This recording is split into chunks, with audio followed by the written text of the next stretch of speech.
Principal madam আছেন, এমএসপিপি সাহেব আছেন, আমার এসডি সাহেব আছেন, আমার চেয়ারম্যান সাহেব আছেন, দিব্যেন্দুবু আছেন, সবাই এসডিপি আছে, সব লাইন ডিপেন্ডেন্ট অফিসাররা আজকে পুরো আমরা ঘুরে ঘুরে দেখলাম নতুন মেডিকেল কলেজ কেমন আছে।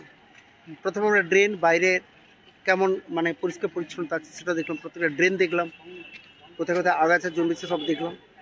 কিছু জায়গায় আমাদের ড্রেন ক্লিন করতে হবে, আগাছা পরিষ্কার করতে হবে, সেটা আজকে আমরা স্টেপ নিয়েছি, কে কবে মধ্যে করবে তার দায়িত্ব দেওয়া হয়েছে। প্লাস ওভারঅল কিন্তু মেডিকেল কলেজ নতুন এসে আপনারা দেখছেন ভিতরে কিন্তু ওপিডি খুব ভালো চলছে, পেশেন্ট খুব স্যাটিসফাইড আছে। ভেতরে ওয়ার্ডে গিয়ে দেখলাম প্রত্যেকটা টয়লেট ক্লিন আছে, প্রপারলি তারা ক্লিন করছে।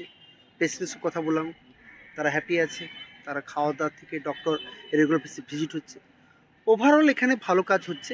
কিছু জায়গায় ঘাটতি আছে যেটা আমাদের নজর পড়েছে, সেটা আমরা ইন্টারনালি আলোচনা করেছি কীভাবে তার ইমপ্রুভমেন্ট করা যাবে, আজকে সবাইকে বলেছি। এবং আফটার 5th অগাস্ট আর একটা ভিজিট থাকবে, 15th আগস্ট আবার একটা ভিজিট থাকবে। তাতে হয়তো আমরা দেখব আজকে যেটুকু গ্যাপ আমাদের চোখে পড়েছে সেটাও সেদিন থাকবে না। ফলে যাতে এখানে এই জেলা থেকে সবার জন্য ভালো স্বাস্থ্য পরিষেবা দেওয়া হয়, তার যা যা প্রয়াস রাজ্য সরকার করছেন।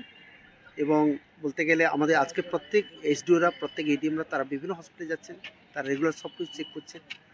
ফলে যাতে সব কিছু ঠিক থাকে সেটা আমরা দেখে নিচ্ছি। যানজটের একটা সমস্যা আছে এখানে, সেটা আমরা দেখলাম যে যানজটের সামনে এখানে যারা লোকাল যারা বিভিন্ন জিনিসপত্র বিক্রি করে এই জায়গাটায় তারা ইনক্রোচ করে বসে, আজকে দেখলাম না, বাট আজকে লোকাল ওসিকে বলেছি, এসডিপি সাহেবকে বলেছি যেন এখানে রেগুলার একটা পেট্রোলিং থাকে, যাতে এই জায়গাটা অর্থাৎ যেখানে আমার অ্যাম্বুলেন্স গাড়ি ঢুকবে, পেশেন্টরা আসবে, বিভিন্ন গাড়ি ঢুকবে, সেই জায়গাটা যাতে ব্লক না হয় তার জন্য আমরা ব্যবস্থা নিচ্ছি। Thank you.